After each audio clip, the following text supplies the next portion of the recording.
আসসালামু আলাইকুম সবাই কেমন আছো? আশা করি অনেক অনেক ভালো আছো। আমি আলহামদুলিল্লাহ অনেক ভালো আছি। আজকে আমার লাইফে অনেক সুন্দর একটা মুহূর্ত তোমাদের সাথে শেয়ার করব, আর তোমাদেরও অনেক ভালো লাগবে। তো আমি ভেবেছিলাম এই ভিডিওটা তোমাদের সাথে পরে শেয়ার করব, তো বানিয়ে রেখেছিলাম আর কি, ছাড়ার সাহস হচ্ছিল না। তারপর আমার মনে হলো তোমাদেরকে জানিয়ে দিই, কারণ তোমরা তো আমার ফ্যামিলি মেম্বার্সের মতো, তোমাদের থেকে তো লুকানোর কিছুই নেই, আর লুকানো তো উচিতই না কখনো। তোমাদের সব কিছু জানিয়ে দেওয়া উচিত। তো আমার মনে হলো তোমাদেরকে একটু জানিয়ে দিই। তো কেন এরকম সেজেছি, কারণ কি, আর এই নতুন রূপে আমাকে কেন এইভাবে দেখতে পাচ্ছ, তো সমস্ত কিছু ডিটেলস আমি বলবো।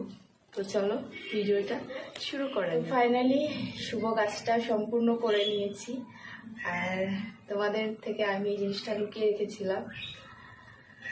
আমার বিয়ে হয়ে গেছে, আমি বিয়ে করে নিয়েছি, আর আমি অনেক অনেক হ্যাপি। আমার নিজের ইচ্ছাতেই করেছি, আমাকে বাড়ি থেকে কেউ জোর জবরদস্তি বা কিছু এভরিথিং এরকম কিছুই না, সম্পূর্ণ আমি আমার পছন্দ মতো আমি করেছি। আর বাকি এগুলো পরে বলবো, কিভাবে কি হয়েছিল, কিভাবে কি করেছি। সবার আগে বলি আমার লুকটা কেমন হয়েছে। আমি এরকম লুকে আমার নিজেকে আমি প্রথম দেখছি, কারণ এতদিন তো নিজে সেরেছি, ফার্স্ট টাইম হচ্ছে আমি মেকআপ আর্টিস্ট দিয়ে নিজেকে সেরেছি। তো আমার কাছে একটু ডিফারেন্ট লাগছে নিজেকে। আর বাঙালি বউ মানে হচ্ছে তো কলকা, সেটা ভালো করেই জানবে। কলকা ছাড়া কিন্তু আমাদের বাঙালিরা একদম অসম্পূর্ণ। তো আমি আর কি বাদ যাই। তো সেরকম বড় কোনো আয়োজন করা হয়নি, একদম ঘরোয়া, মানে আমাদের নিজেদের ফ্যামিলিদের নিয়েই হয়েছে। আর ফার্স্ট হচ্ছে আমরা রেজিস্ট্রি করেছি, সেকেন্ড হচ্ছে যেরকম মুসলিম ইয়ে মতে জানবে সবাই, কাবিন হওয়া, তো কাবিন করে নিয়েছি আমরা। আর একদম আমাদের নিজেদের ফ্যামিলির লোক ছিল। তো আমার শ্বশুরবাড়ির লোকেদের ইচ্ছা ছিল যে আমাকে একটু সুন্দর করে, মানে বউয়ের মতো করে সাজাবে তারা, কারণ যেহেতু তাদের ফ্যামিলি হোক আর যাই হোক, তো একটু তো সুন্দর করে সাজালে, মানে সাজিয়ে তাদেরও দেখার ইচ্ছা যে বউ হিসাবে আমাকে কেমন লাগে তাদের। তো তারাই সবকিছু অ্যারেঞ্জ করেছে। আর আমার এগুলো সব দেখতে পাচ্ছি স্বর্ণের, এগুলো আমার শ্বশুরবাড়ি থেকে দিয়েছে। এই যে টিকলিটা, এটা স্বর্ণের। এই যে ঝুমকোটা, এটাও স্বর্ণের। আর এই যে গলার এটাও স্বর্ণের। তো এটাও স্বর্ণের, এগুলো হচ্ছে শ্বশুরবাড়ি থেকে দিয়েছে। আর এই দেখো আমার হাতে যেটা, এটাও স্বর্ণের, এটাও দিয়েছে। আর নাকেরটা আমার পরা হয়নি, বিকজ যে নাকেরটা আনা হয়েছে ওইটা হচ্ছে বুঝি না সরি, আকড়া মতো। আর আমার নাকের এটা হচ্ছে মানে খুবই ছোট, তো ওটা ঢুকছিল না নাকে। তো জোর জবরদস্তি করি না, ওরকম নাকের যে ম্যান্ডেটারি করতে হবে এরকমই না, যেহেতু অলরেডি একটা আমার নাকে আছে, তো ওই কারণে বেশি জোর জবরদস্তি করা হয়নি। তো খুবই সিম্পল আমাকে সাজিয়ে দেওয়া হয়েছে, কারণ তাদের ইচ্ছে ছিল খুব সিম্পলি। আর যাকে বিয়ে করেছেন তানারও হচ্ছে ফেভারিট কালার হচ্ছে সবুজ, তো তানারও ড্রেসের কালার সবুজ, আমাকেও সবুজ দেওয়া হয়েছে, আমাদের যেহেতু ছেলের বাড়ি থেকে দেওয়া হয়। তো তানাকে তো আমি ক্যামেরা আনতে পারবো না, অবশ্যই আমি একদিন আনবো, তোমাদেরকে দেখাবো। এখন এই মুহূর্তে তো তিনি আসবেন না। আর তো আমার নিজেকে একটু অদ্ভুত লাগছে, কারণ এরকম সাজে আমি কখনো নিজেকে দেখিনি, বাট তাদের কাছে নাকি অনেক সুন্দর লাগছে। তো তাদের কাছে সুন্দর লাগা মানে আমার নিজের কাছে। তো সবাই আমার জন্য দোয়া করবে, আমার জীবনটা যেন অনেক সুখের হয়, আর আমি যেন সারাটা জীবনে মানুষটির সাথে থাকতে পারি, কারণ অনেক আশা নিয়েই, সত্যি কথা, অনেক আশা নিয়েই এই পথে পা দিয়েছি। অনেক ভয় ছিল, অনেক কিছু, তো সমস্ত কিছু বাধা জয় করে আমি এই পথে পা দিয়েছি। অনেক এখনো ভয় আছে, জানি না কি হবে, তবে এতটুকু আমার জন্য দোয়া করো, আমি যেন খুব ভালো থাকতে পারি, সুখী হতে পারি, ব্যাস। আমার আর কিছু চাই না জীবনে। আর আমার পুরো শাড়িটা আমি তোমাদেরকে দেখাচ্ছি।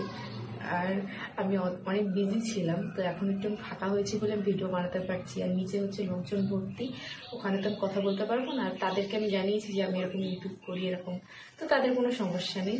আর যিনি, তার কোনোই সমস্যা নেই, তিনি আমাকে দেখতেন, অনেক আগে থেকেই ফলো করতেন আমার ইউটিউব, আমার হচ্ছে ফেসবুক।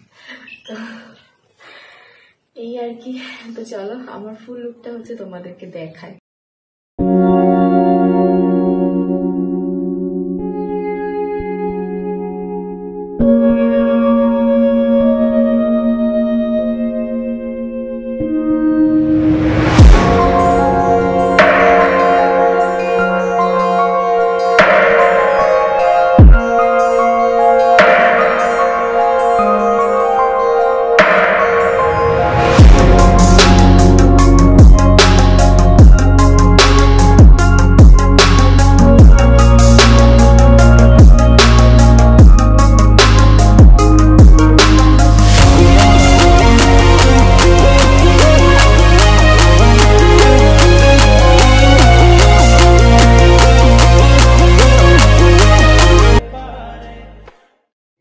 আমার ফুল লুকটা তোমাদের সাথে শেয়ার করে দিয়েছি।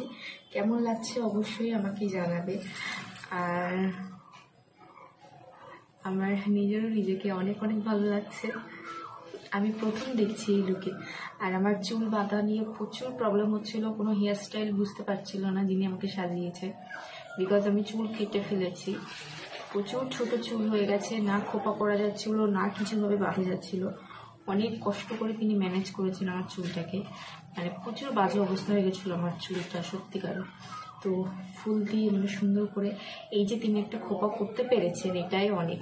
আর এত পরিমাণ ছোট চুল, এই চুলে আসলে কিছুই করা যাচ্ছিল না, না সুন্দর করে বিনুনি করা যাচ্ছে, না সুন্দর করে বাঁধা যাচ্ছে, কোনো স্টাইল। আমার খুব ইচ্ছা ছিল যে ও মাথার প্লেট এরকম করে, বাট হলো না ওই স্টাইল, কারণ আমার চুলটা ছোট। যদি আগের চুলটা থাকতো তাহলে অবশ্যই ওই লুকটা করা যেত।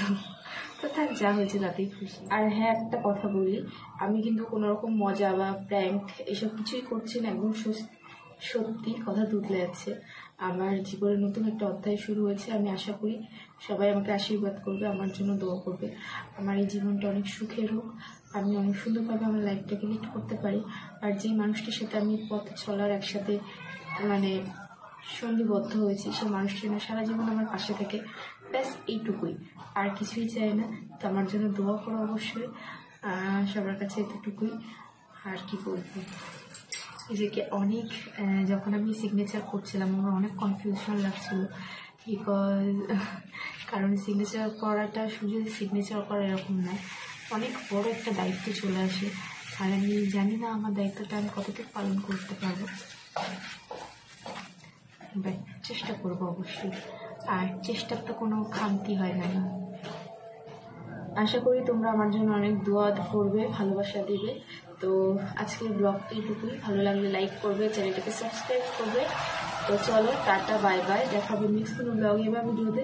ততদিন ভালো থেকো, সুস্থ থেকো, আর আমার জন্য অনেক অনেক দোয়া করো। আমার জীবনটা অনেক যেন ভালো হয়, আমি যেন অনেক দূর যেতে পারি। আর আরেকটা কথা, এখন আমি বাবার কাছেই থাকবো না, বাবার বাড়িতে, যেহেতু আমার এক্সাম আছে, আমার পড়াশোনা চলছে। আর আমার যার সাথে মানে আমার যিনি হাজবেন্ড, তো তিনি কদিনের ছুটিতে এসেছেন, তিনি বাহিরে থাকেন, তিনি পার্মানেন্টলি আসতে তার 1 বছর লাগবে এখানে। যখন চলে আসবো অবশ্যই আমি তার কাছে চলে যাব। তো এখন আপাতত এই মুহূর্তে আমি বাড়িতেই আছি, ঠিক আছে? তো চলো, টাটা, বাই বাই, দেখা হবে নেক্সট ব্লগে। আল্লাহ হাফিজ।